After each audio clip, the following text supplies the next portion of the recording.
আপনারা যারা হরিদ্বার ভ্রমণে যাবেন তারা অবশ্যই এই 10টি জায়গা দেখতে ভুলবেন না। প্রথমে আসবে হর কি পৌড়ি, বলতে পারেন এটি হরিদ্বারের প্রধান একটি স্থান। এখানে গঙ্গা স্নান ও সন্ধ্যা আরতি দেখবেন। দ্বিতীয় স্থানটি হলো মা মনসা দেবীর মন্দির, এটি হরিদ্বারের খুব প্রসিদ্ধ মন্দির।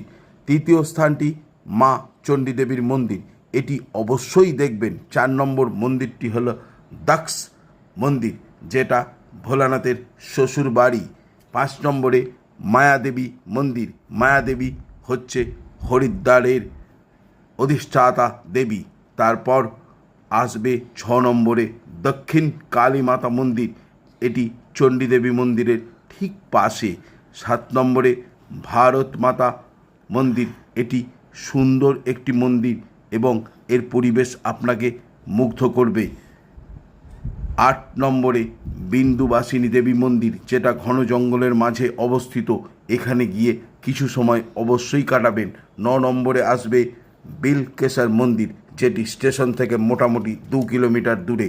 আর সবশেষে 10 নম্বরে শান্তিকুঞ্জ, এটা একটি আশ্রম হলেও দেখতে ভুলবেন না, আপনাদের ভালো লাগবে।